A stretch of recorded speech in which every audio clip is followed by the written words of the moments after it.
the coach came in on day one and was actually wearing a top hat and a monocle and said, I'm the mayor of Wisconsin and I have this city in my state where I just am cycling through mayor after mayor and the people in the city are so unhappy and I can't get to the bottom of it. So I'm creating a task force to figure it all out and come out with a solution.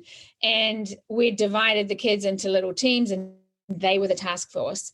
And the first thing they had to do was figure out what was wrong with the city. And we gave them this Google Drive full of clues. It had different letters that had been written and reports and graphs, and there was a voicemail from a mom to her doctor saying, my kids keep getting sick. And the kids as a group had to, in the first week, figure out what the problem was and film a press conference of them announcing what the problem is. The next week, they had to come up with a new budget for the city. The next week, they had to come up with a new plan for the city. Welcome to our podcast, What Students Want. There are all these new strategies that people are using to engage students in all walks of life. So let's find out what they are. Today I have with me Victoria Ransom. Victoria is the CEO at Prisma. She's a serial entrepreneur from New Zealand, sold her last company to Google, and is currently living in the US with her partner and co-founder in their newest venture, Prisma. And so Victoria, I might not say this very well, but I think Prisma is a full-time virtual program for middle schoolers right now. And it's extremely well designed. So we'll talk about that in a second. It's virtual and it has its own conception of school. So it's really reconceived school from scratch. Hi, Victoria, and welcome to the show. Hi, Andres. Thanks for having me. And yes, you said that well, although I would add that we've just started doing our first in-person meetups with some of our learners. We call kids learners, not students. We have our own lingo because we're really thinking about education differently. But so we have some in-person component. But yeah, it is a largely home-based program with coaching and curriculum in the cloud. And we're finding enormous benefits from that, actually. It's a beautiful thing to bring together kids from all over the United States from different viewpoints and backgrounds and perspectives. Something really nice about that as compared to the traditional system, which brings together kids from the same zip code, which often really reduces the diversity of thought and backgrounds and all the kind of diversity that can really be a wonderful, mind-opening experience for kids and adults. But yes, that's how you described it very well. That's great. I'm very glad to hear you starting to have a physical component too. I did not find that in my research. I think you had mentioned it once before on. No? Yeah, maybe not. Maybe that's fine. So what is the difference of Prisma? If you had to say, what is the key competitive advantage of Prisma versus everyone else? What would you say that is? What made you and Alan say, yeah, we're going to do this because this is not going to happen otherwise? Yeah. I think when our competitive advantage, I guess it started as a belief that this could be our competitive advantage. And I think we've pulled it off, or we're pulling it off, which is that we've figured out what it takes to make online learning or home-based learning really fun, engaging, effective, social, community-driven. And that's a big thing, because when you have something that's based online, then you have the potential to scale it more widely. So we always had this idea. We've done so much reading about different educational models, and we got so inspired by, there's some wonderful micro schools out there. There's some wonderful independent schools that are really putting the child first and thinking about making education student-driven based on the interests of each given student, going at the speed that makes sense for each given student, and that you can really see beautiful results in terms of kids getting really engaged in and loving learning. So we were inspired by that.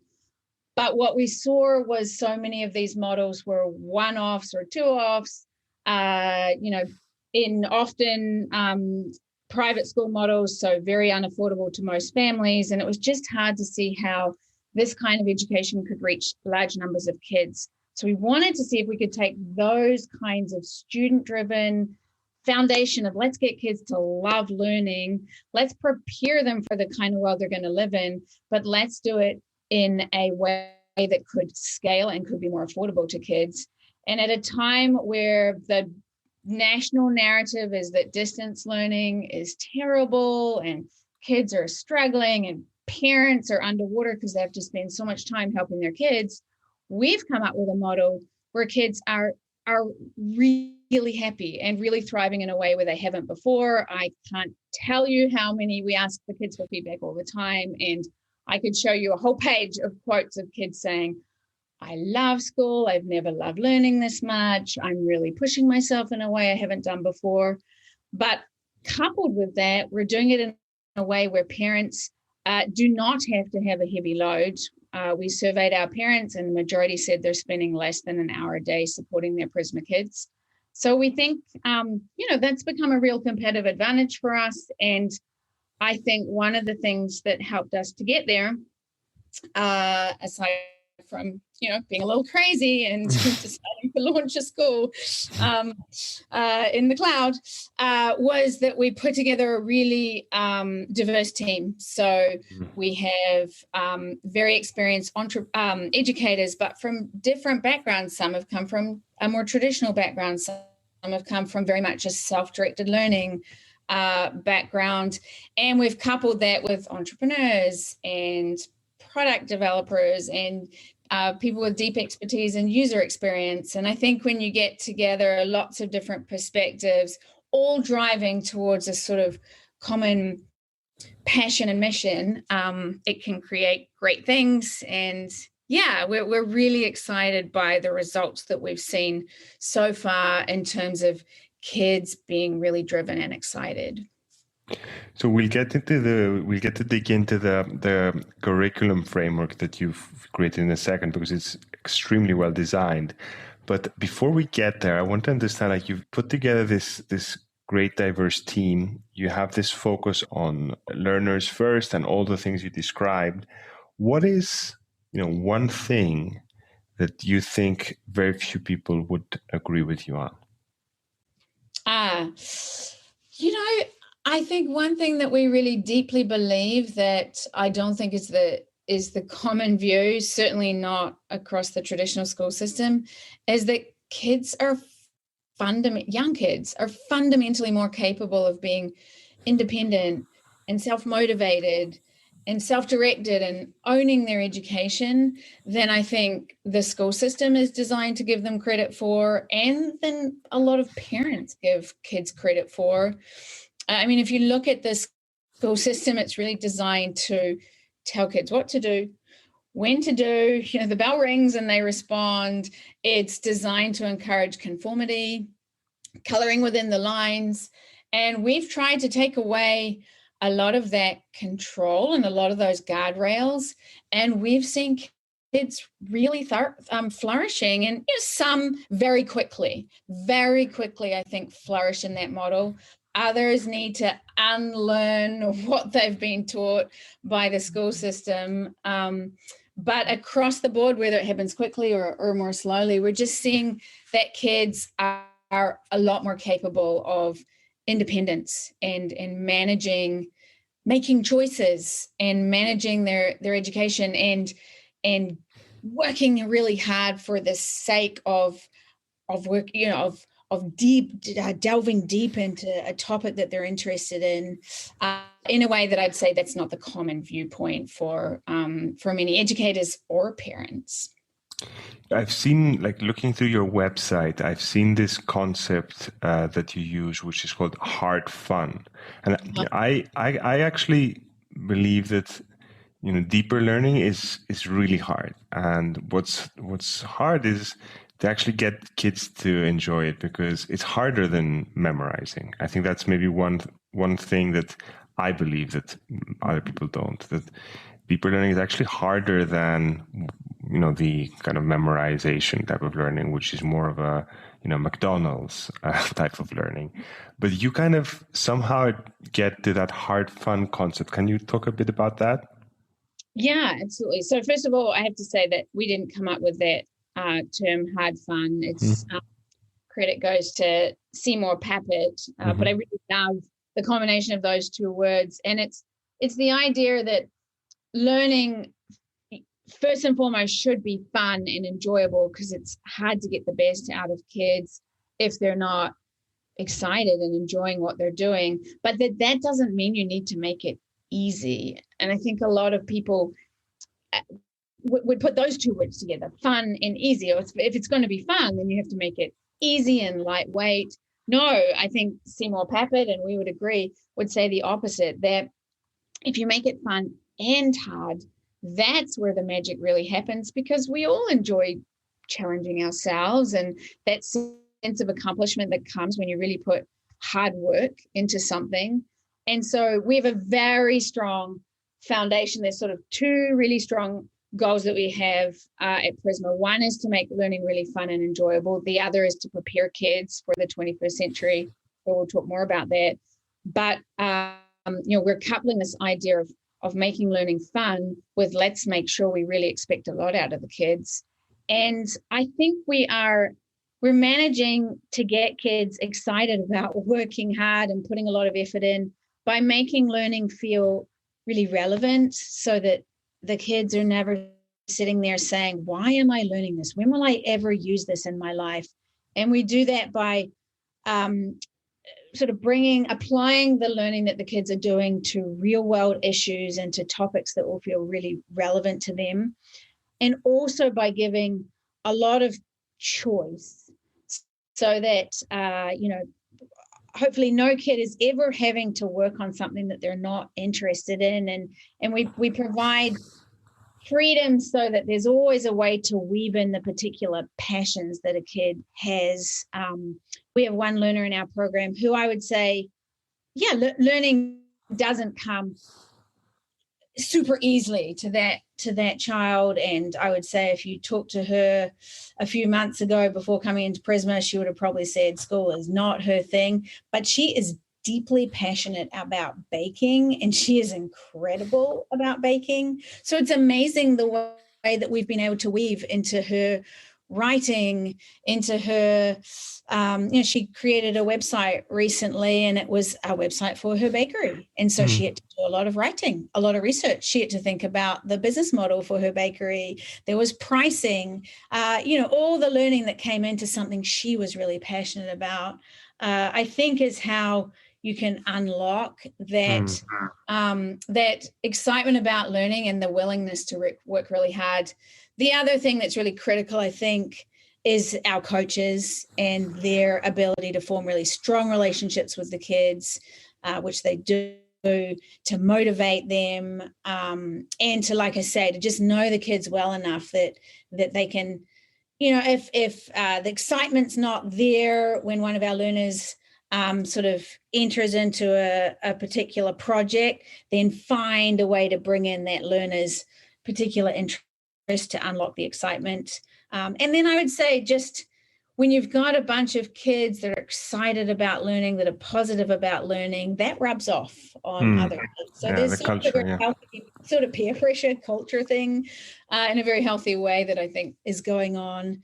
We actually finished, we haven't talked about our cycles, but we operate in 6 weekly cycles at Prisma with themes that overarch those cycles. And we end with an expo day where the kids present to each other, to their parents. Sometimes we have grandparents showing up, the work that they've been doing during that theme. And that's presenting to a community is also a good motivator, because you want to show your best work. And so those are the things that I think that have really helped us to get kids to both enjoy their learning, but to put a lot of effort into it. So I think what I'd like to do at this point is kind of ask you to take us back a bit into the recent past and tell the story that would lead up to the curriculum framework and to the overall framework you've designed, which is, I linked to the website in the show notes, I linked to everything, and we can describe it at the end of the story a little bit. But and I also linked to another podcast where you've described it pretty thoroughly. It's extremely well designed. Now, what's very strange for me is that you've focused on a number of topics and themes an educational priority, which I've seen work very well in other schools. As you said, like independent schools and other types of schools, charter schools, starting with the amazing movie Most Likely to Succeed. And we were talking about High Tech High before we hit record here. So, you've hit on all these topics of student agency, project-based learning, starting from a point where you sold your previous business very successfully and you were not educators. You've reached a point where you have this amazing program, very deep program, which a number of schools we work with have not been able to achieve in a longer period of time. How did you do that? What's the story? I'm sure there's a book in there somewhere. How did that transformation happen? And you can skip over any details you don't want to share, but like, how did you learn all these things and dig deep, decide you want to launch a school and kind of build up all this very thorough programming at this point in time? Yeah. Well, so I guess stepping back, I'll try to make this brief in terms of how did we even decide to launch Prisma, and then getting into the learning framework that we've developed. I mean, the actual inspiration for Prisma and starting this online model is our own children. My husband, who's my co-founder with Prisma and has been my co-founder with multiple businesses. We're serial entrepreneurs. We have 3 children. And as the oldest started to get to school age, it really caused us to think deeply about how did we want to educate her. One thing that's just so beautiful about young children is how excited they are about learning. They get up in the morning, and from the minute they wake up to the minute they go to bed, they are learning. It's their job, and they love it, and they're so excited, and they're so curious. And yet somewhere along the way, for many kids, they lose that curiosity and that excitement for learning as they go through the school system. So we didn't want to lose that. We're also very tuned in and aware to the way the world is changing and the very different future that our kids are likely to live in relative to when we were kids. Certainly already the world has changed so much. The job landscape is changing so rapidly. We don't even know what kind of, you used to sort of encourage your kid to be a lawyer or a doctor or whatever it may be. Now, I don't know what to encourage my kids to be because we don't know what the jobs will be. I want to encourage them to have foundational skills that will enable them to do anything and to withstand anything. So that I think that desire to provide a really uplifting but valuable education for our own kids is what led us down the rabbit hole of learning all about education. And eventually we came out of that with the desire and the idea of creating Prisma. The learning framework really came from that very clear goal of creating the very best educational model that we could to prepare kids for this exciting but uncertain world that they're going to live in. And so, we have a perspective that kids will likely need to reinvent themselves many times throughout their careers. This idea that the world is going to need to collaborate and cooperate on some really big global challenges. And with that vision in mind, then we backed into, okay, that's our goal. What do kids need? What do we need to develop in kids? What skills, what qualities, what mindsets will they need to really thrive in that kind of future? And so this is the beauty of putting together a great team. I have to give full credit to my colleague, Emily Vino, on our curriculum team for coming up with the beautiful idea of wrapping our learning framework into the idea of a prism, which is just great because we're called Prisma, which has 5 sides. Well, it has a base and it has 5 sides. And the idea of our learning prism is that the base is foundational knowledge. And absolutely, kids still need that foundational knowledge, both to succeed in their education, but in their lives. They need language literacy. They need to be comfortable with numeracy. They need to understand scientific principles. So that's the base of it all. But I think that's where many education models stop. We have the 4 sides to our learning prism or our learning framework that we think are equally important, which are the powers perspectives, practices, and mindset that we think we need to really build in kids. And the powers that we focus on are critical thinking, communication skills, and creativity. If kids are really strong in those areas, then we think they can be very valuable in almost any kind of career. But they also need to have the right mindset to withstand multiple changes in their careers and to be resilient in the face of a lot of change that they're going to face in their lives. So this is where we really try to develop growth mindset, a fundamental love of learning, because if you love learning, you can be a lifelong learner. If you're a lifelong learner, you can really adapt and reinvent yourself. Emotional awareness, self-efficacy are all the kind of mindsets that we build into our model. Practices that we try to daily practices that we build into our model, like collaboration, design thinking, self-reflection, being really great at debate and discussions and hearing others and articulating your viewpoint. And the final side of our learning prism is perspectives. This is where we think it's absolutely critical that our learners have a global perspective, that they really have both an appreciation for the past, but also a deep understanding of the future. And that's where I think a lot of educational models do not spend much time. And yet that's where kids get really excited, is thinking about future issues that'll be really important to their lives. And then empathy, understanding, being very open to diverse viewpoints, diverse perspectives, diverse cultures, we think is absolutely critical. So that is, you can find it on our website, but that is the learning framework that we then try to build into everything that we're designing at Prisma to make sure that kids are developing all 5 sides of our learning prism, or our learning framework. Yeah, and I will link to that framework in the show notes, because you have a very nice design on your website, and you can see through it. And I spent a lot of time on it. So if I'm trying to picture this, so you're out of a job because you sold your previous company, you're looking at your kids and worrying about their future, and you're like, we're gonna start a school. And you start researching a lot, reading, I can imagine you with websites, tabs open, papers, books. Then you start hiring, and through the team, you get amazing people on board and kind of have them collaborate and create this system or framework, and then gradually build up is that the right movie I should have in my mind, or is there a mistake in that somewhere? No, that's right.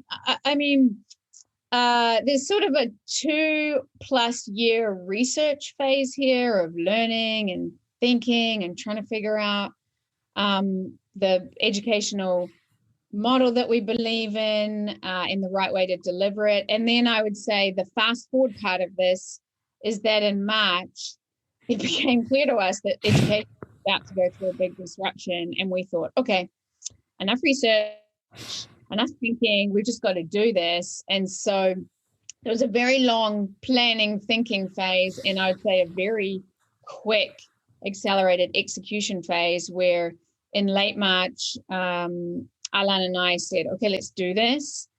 And up goes a website, and the first hires we made were our curriculum team, which we hired really well. And that's very, very important to us being able, we presented a vision and we had a plan for what Prisma would be, but our curriculum team really helped take that to the next level.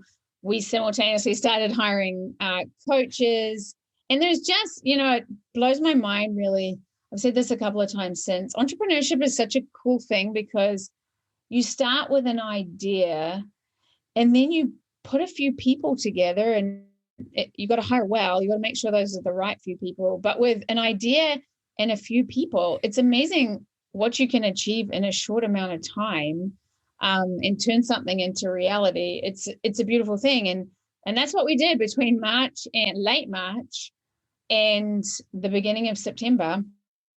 we put it all together and we got our first kids and families on board. And, we had some learning and adjusting to do in that first trimester, but it was actually pretty successful right off the bat. I mean, the first feedback we got from kids and families was, wow, we're thrilled and we're happy and we've never been this excited to learn. And yeah, I mean, we can talk about that. We have adapted things. It's not like it was perfect from day one, and we still don't think it's perfect. And one of our foundational principles here at Prisma is we want to constantly be adapting and evolving and changing. And we really try to drum that into our parents as much as we can, because you and I were talking about this before we started recording, that parents can be really have a strong voice in school. And sometimes that goes against the ability of schools to adapt. And we believe one of the problems in education is that it's not adaptable enough. But nevertheless, what we created in our very first trimester resonated, and we saw great results already. So sometimes, I guess, having that pressure to get something up and running quickly actually is a good thing, because perhaps you get it out and you try it and then you adapt, which I think has worked really well. One of the things that worked really well and better than you expected was your mixed age model, which I found very interesting. I think more schools should have some learning experiences that are mixed age. It helps a lot of stuff on the cost side, scheduling, administrative side as well. So can you talk a bit more about what made that work, and why did you say that, or you, Alan, said that it was better than expected? We say that partly because that's what the kids are telling us. So we actually surveyed our learners and said, are you happy to be learning in this with others from different ages or different grade levels, although we try not to group kids into grades. I don't even think the learners at Prisma know what grade a given kid actually.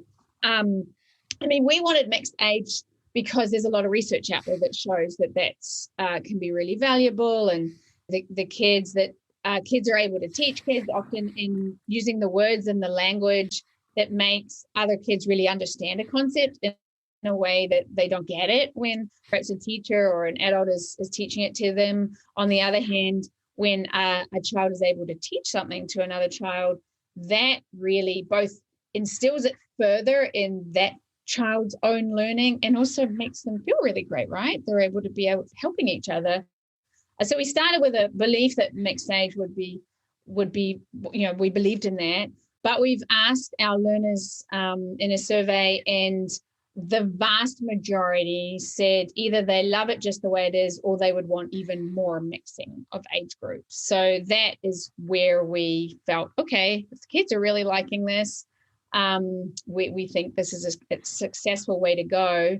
I'll be honest, for some parents, that was something they needed to get over the hurdle.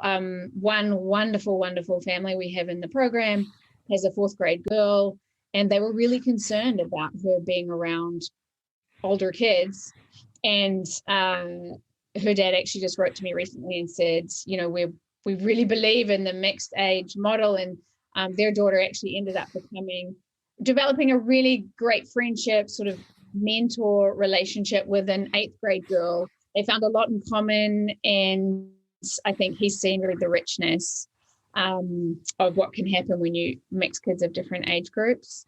What's made it work, though, I think one of the things that has made it work is mixing different age groups in the right way. So Prisma starts its day with or its synchronous day with stand-ups, where the kids get together, and it's a lot of sort of let's get the day going. The kids play games, they share with one another. So recently the Prisma kids have been presenting to one another about where they're from, because they're from all over the US, and even some kids that are based in Europe. And there we have the full mix of 4th through 8th grade, because that works really well. When it comes to our daily workshops, where the kids, we have different workshop formats. They're always designed for what does it make sense when you get kids together? Well, collaboration, collaborate, learn from one another, discuss, share ideas. That's what's happening in our workshops. And so we have different workshop formats. There's team challenge workshops and debate and discuss and creativity workshop. There we actually organize kids by what we call autonomy groups. So it's not based on grade level, although it loosely, our highest autonomy group does tend to have more of our older kids in it. But we're organizing that around kids' capacity to work well in groups, to be able to consume material and have an in-depth discussion. And in some cases, a fifth grader may be able to have a discussion at a similar level to a seventh grader. So those kids would be in a higher autonomy group than, let's say, some of our learners that need just more scaffolding from the coach when they're having a discussion, more support when they're working in small groups on team challenges. And that is how we've organized the learners. And that seems to be working really well. So I think that's part of what has made this, we have 4th through 8th graders. That is a wide range. That's part of what's been able to make it work well. There's a reason I think that you chose middle school, because you say it's a critical time children face. You didn't start with elementary school, you didn't start with high school. Can you talk a bit about that and like why you made that choice, and what is it that's different with middle school, and how are you going to address it, better than I don't know, another school might? Sure. Yeah, this was one of the things that if you had talked to us right back in March or April of last year, you would have heard us talking about high school, actually. We thought initially to start with high school, and there's some real benefits to that. But we ended up deciding to focus on middle school for two main reasons. One is we think parents are a lot more open to trying alternative educational models at the elementary and middle school level than they are at the high school level. I think, unfortunately, as college looms, parents become much more risk averse with their kids' education. So we wanted to prove out our model at the middle school level, where more parents are perhaps open to testing out a different approach. And once proven, then our belief is it's easier to then go into high school. So that was one reason. The other reason, though, and this, I have interviewed, I don't know how many educators, teachers, people that have worked with kids, dozens and dozens, probably hundreds by now. And it's amazing how they all talk about middle school being such a turning point for kids in many ways, particularly in terms of their confidence in their own abilities and their enjoyment of learning, that around that late elementary, early middle school years, and it's perhaps no coincidence because that's where standardized testing starts to ramp up. A lot of kids lose that excitement about school and start to lose confidence in their own abilities. We felt if you can catch kids at that point before that happens, then you might really send them on a different trajectory in their education than if you catch them much later and you've got a lot of repairing to do, I think. So that was the other reason. And one of the things, I think, to your question about how we're doing middle school differently, I think we are not shying away from talking about issues and topics that are really important to middle schoolers. We have really meaningful discussions about all kinds of important topics, whether it's what's happening in the world today, whether it's talking about the kinds of challenges that middle schoolers face. We really design both our stand-ups, which can be very much sort of reacting to what's going on in the world at any given time, but also our themes to be able to really dig deep into the kind of topics that middle schoolers find important and that they're facing. So I think that's part of what's important about our model, is just to, again, it's a lot about that treating young people like they're capable, like you can have a really important sometimes challenging conversation with them. And I think that's part of our model of really respecting the things that are important and the challenges that middle schoolers start to face when they get to that really important age where they're maybe relying less on their parents, confiding less in their parents. The coach relationship, I think, is also really, really an important one for middle schoolers, that we think of our coaches, and they're called coaches, they're not called teachers, as playing a really important mentor role in our Prisma learners' lives. And they meet one-on-one with our learners at least once a week, but often more often than that, and can really, I think, be there for kids when they need to have another trusted adult in their lives, in addition to their parents. In your first retrospective, you mentioned that you're improving a few things. As you said before, you're a learning organization. You're always going to be improving. Now you just mentioned, fast execution phase started in March. Even before March, you might have been doing a high school rather than middle school. It sounds intense. It's intense entrepreneurship. What were the major items that you wanted to improve and that you put in place after your research? You hired a good team and you set up the system. It worked, but then you're like, we really want to improve these things. I read about the installation of independent learning routines to take care of that foundational knowledge piece, the piece on the bottom of the prism. But what else are things that you're like, if we want to be really get to the vision, we need to improve these things? I don't know. Yeah. So I think the biggest change we made between our fall, we call them sessions, our fall session and our winter session, was this introduction of themes and 6-week cycles. Our first trimester, we did not have the idea of an overarching theme. And the cycle actually lasted the full 12 weeks of the fall session. And the reason why we brought in the idea of themes, there was 2 reasons. The biggest one was things worked really well. It worked really well in our full session, but we have this concept of choice with kids, and we have a really strong project-based learning component to Prisma. We have this really strong idea of these synchronous workshops, which are very engaging and participatory, and the kids are the star of the workshops, not the teacher, not the coach.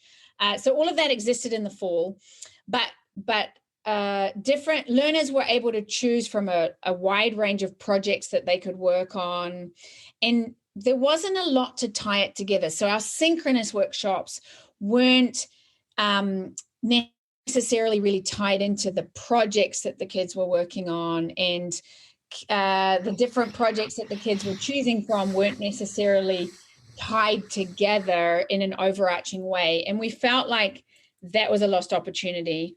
So we introduced the idea of themes in a 6-weekly cadence so that we could have an overarching way to tie together the synchronous workshops and the projects that the kids were working on during those 6 weeks.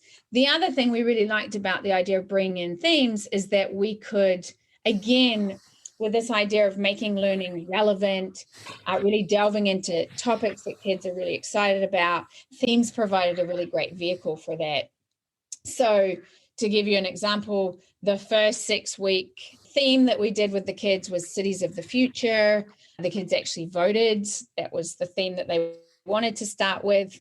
So to give you an idea of the range of projects that kids could choose from within Cities of the Future, some kids were working on developing a new city in Mars and really thinking through, not just were they learning about space exploration and sort of the obvious things you'd think about if kids were designing a city in Mars, but they were also thinking about what would be the governance model of their city, what kind of jobs are available.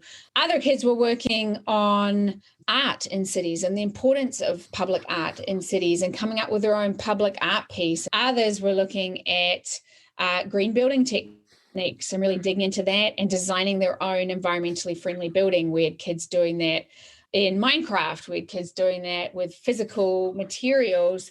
So still lots of choice, but under a overarching theme. The synchronous workshops during Cities of the Future, again, related to the theme. So our team challenge workshop during that cycle, for example, was actually, the kids didn't know this, but we'd based it around the story of Flint, Michigan, and the water crisis that took place in Flint, Michigan. And the coach came in on day one and was actually wearing a top hat and a monocle and said, I'm the mayor of Wisconsin, and I have this city in my state where I just am cycling through mayor after mayor, and the people in the city are so unhappy and I can't get to the bottom of it. So I'm creating a task force to figure it all out and come out with a solution. And we divided the kids into little teams, and they were the task force. And the first thing they had to do was figure out what was wrong with the city. And we gave them this Google Drive full of clues. It had different letters that had been written and reports and graphs, and there was a voicemail from a mom to her doctor saying, my kids keep getting sick. And the kids as a group had to, in the first week, figure out what the problem was and film a press conference of them announcing what the problem is. The next week, they had to come up with a new budget for the city. The next week, they had to come up with a new plan for the city. The debate and discuss workshop during that cycle was all loosely related around issues relating to cities and the future of cities. So that was the biggest change we made, of still providing lots of choice for kids, but under a bit more of an umbrella. So there was more cohesion among the different aspects of our curriculum. That's an amazing story, and it shines a light on how you're tying everything together and creating curriculum that's like focused on these project-based learning strategies, but really, creating something extremely exciting and a bit like a game environment, is what I heard, like a video game type experience, like looking through mystery letters and voicemails and stuff. That's pretty interesting. Yeah, we certainly, again, we try to make it as based on solving real problems, or at least modeled off of real problems as we can. And that particular workshop that I just described, it was hard. And some of the kids struggled initially because we expected a lot of them. And some of the teams struggled with the team dynamics. But our view of that is that's actually great, because that's part of the point. It's teams need to struggle in order to learn how teams can operate well. And this is where the coach comes in at important times and sort of helps unblock teams, that you need to struggle through your learning a bit, because one, you get even greater satisfaction at the end when you come up with a great result, but you had to struggle a bit at the beginning. And two, because life is a struggle and we need to learn to get struggles.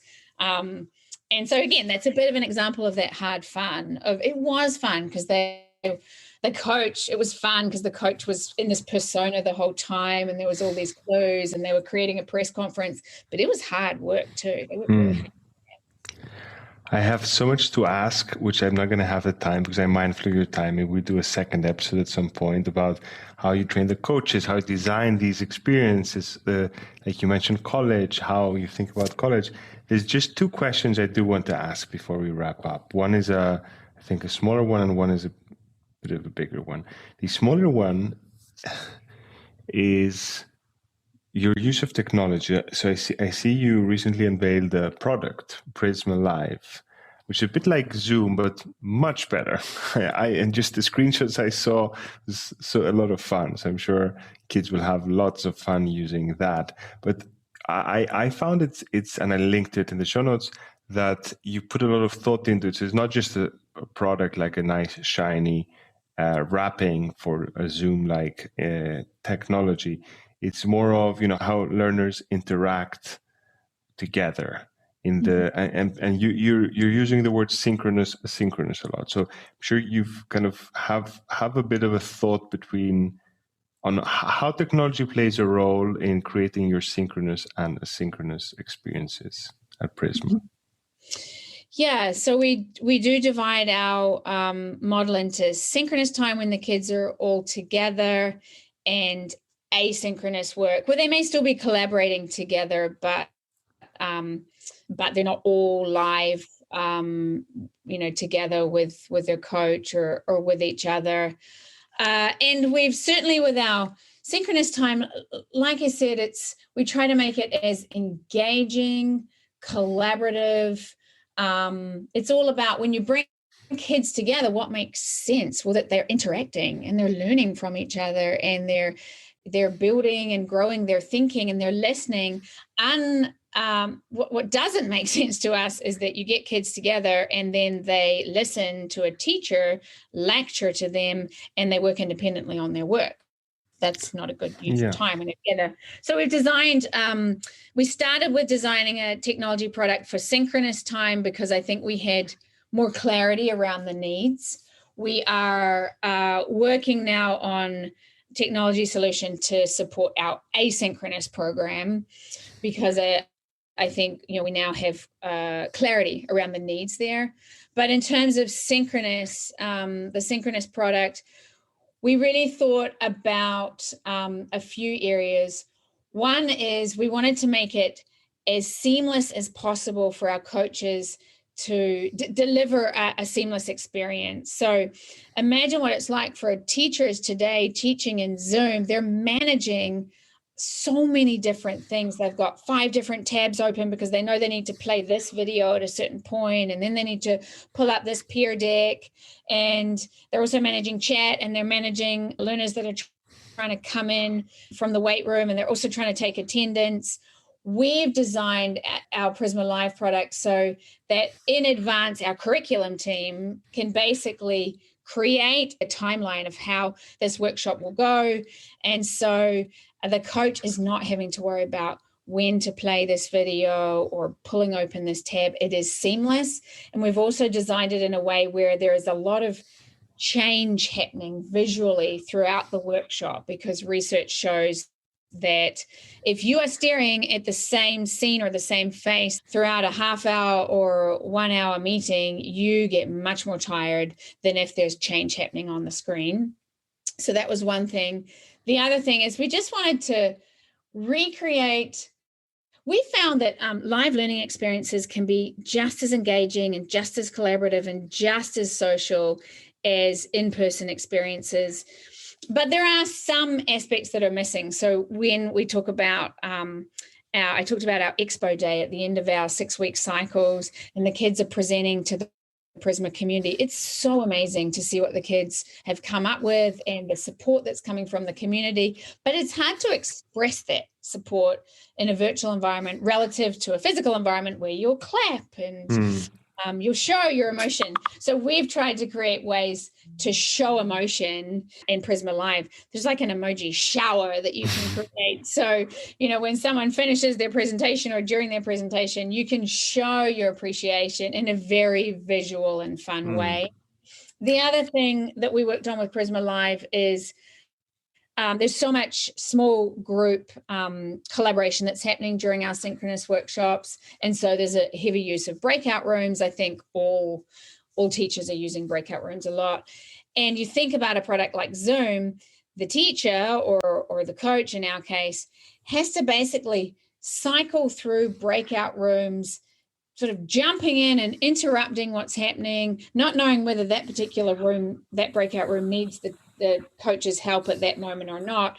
We've created our breakout rooms. First of all, they're just really easy to create on the fly. So if you've noticed during the debate that two learners had very interesting and perhaps polar views, then you might on the fly stick them in a breakout room, because that's going to create some interesting discussion. But also our coaches can listen to what's happening in the breakout rooms without going in, and can therefore figure out who are the kids that really need my support right now, and who are the ones that are doing just fine, in which case I won't interrupt them. So those were some of the things that we've designed in Prisma Live. Basically, it's tools like Zoom were never designed for kids. They were never designed for education. We thought, what's the ideal live learning technology if you're thinking kid first, if you're designing for students first. Yeah, it really feels like you have a very strong capability. I might say, like from the outside, it looks like your major asset to design based on observation or based on a framework or a concept. So the way you've designed the curriculum framework, the way you've designed Prisma Live, it really does feel special. And I'm really going to look forward to seeing what else you come up with in the future in terms of these kinds of designs. I'd say I didn't express it very well. I said design from first principles. I think that's what it feels like you're doing very well. Oh, I'm Yeah. glad you saw that, because yes, that's something we care a lot about. And I don't think that happens enough in education. Something like history. In schools we teach history because we've always taught history, but why not? When does anyone ever take a step back and say, why do we teach history? Why do we teach history to kids? Well, there's some really good reasons we do, because there's some really important lessons in history. But I feel like that's what we try to do with everything we do. Why are we doing this? And then design on top of that. And I think that has been lost a lot in our educational model, where it's, well, we're doing this because we've always done this, so we will keep doing it. So I'm glad you picked up on that. That's great. Yeah. So last question. There's a really interesting part of your website where you map out the whole environment, the educational environment, and you call it the Prisma Market Map. And there are a number of blocks there. Again, I'll provide a link. And you have, traditional versus innovative brick and mortar. You have connected learning networks, which I think is something that you've come up with as a term for Prisma, and microschool networks and homeschooling, which are three separate blocks. I heard today that Prisma is actually going into having a physical component. So my question is, and it's a tough one, I know, how is Prisma placed on this Prisma market map? What is the difference between the components that you think have major differences, and how are you seeing this playing out? Because I feel like you're going to be dancing across the map. You're not just going to sit in one block.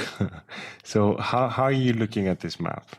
Yeah, well, I think so. So if you look at the map, we've basically put out the different sort of models or delivery models of education. There's homeschooling, there's micro schools, there's innovative brick and mortar schools, traditional brick and mortar schools, traditional online schools. And for sure, we take inspiration from a lot of these different models, but we believe that what we're doing and a few others is actually a new category in education. Connected learning, what Prisma is doing, and I'll say in a minute why we've called it connected learning. Certainly, we have a lot of inspiration and similarities with homeschooling, for example. Prisma kids learn from home. We have been inspired by the way that homeschoolers really tailor the education to the kids' particular needs, but we're also very different from homeschooling. We're not traditional homeschooling because kids are learning together with a peer group that they meet with every single day. There's a coach, so that the main teacher is not the parent, which is what's typical of homeschooling.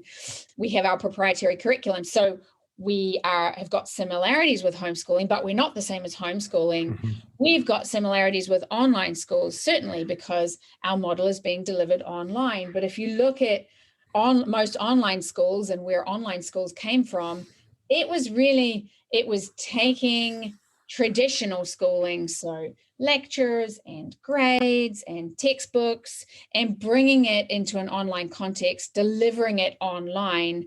But that's very different from what connected learning networks are doing, because we're much more about being inspired by the particular needs and interest of the kids, and we don't have lectures and we don't have grades.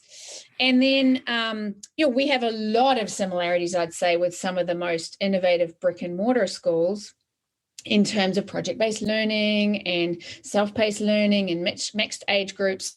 So certainly we've got similarities with that category, but we've got a really big difference, which is that we do not deliver our educational model inside of the four walls of a building that kids go to at 9 a.m. and they leave at 3 p.m. And yes, over time, we may add in more physical components, components, but we do not have any vision to have a school in a physical building that you show up to at this time and you leave at this time. There's something really beautiful about our flexible model where even if we do roll out a physical component, we would always want there to be the option for kids to be learning from home some days a week. Perhaps they're in a physical space some hours a week, and that could be very flexible for families to choose from. So we're inspired and have similarities with all these other categories, but we feel we're doing something different. And we settled upon the idea of calling this connected learning because there's 3 pillars to what we're doing that we think when combined together make us very different. The first is that we're very connected to technology or very digitally connected. So in connected learning, there's a belief in let's use technology, let's optimize our use of technology to make learning as personalized, individualized, and as scalable as possible. So you see, we have our coaching is in the cloud, our curriculum is sourced from all the best content online rather than having the concept of a textbook. We use a lot of adaptive learning technologies so that it can be really self-paced. So we're very technologically connected.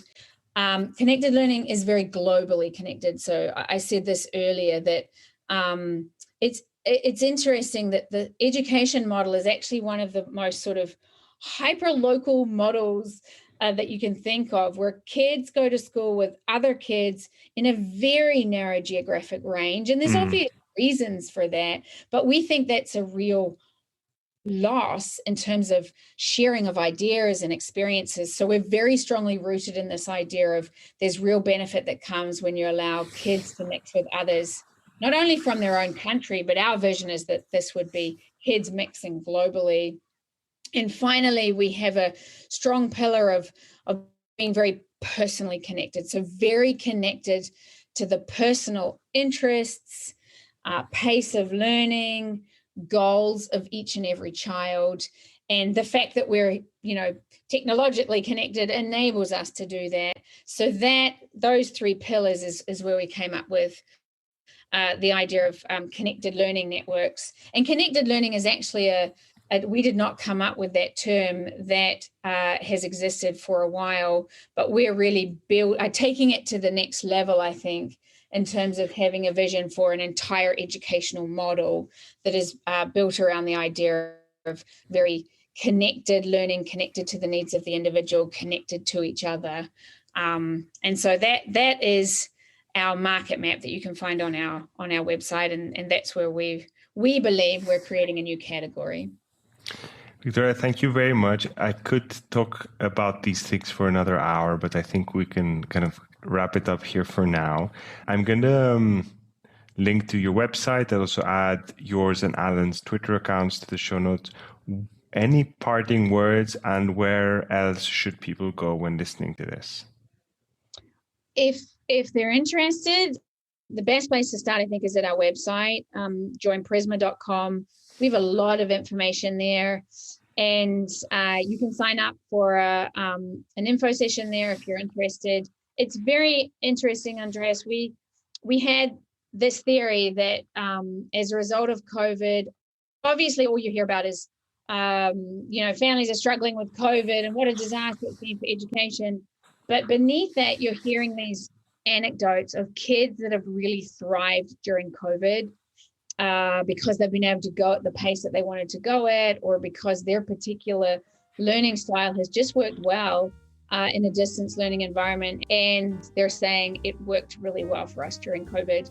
So we're keen to talk to anyone who's interested in Prisma, but I think especially if you've found that during COVID, your child has actually thrived, not floundered, or you've seen sparks of them really thriving in that kind of environment, then we're super keen to hear more. Thank you again, Victoria. Thank you so much, Andres. I appreciate it. Thank you for listening in today. Please subscribe and share for more interesting conversations about what students want.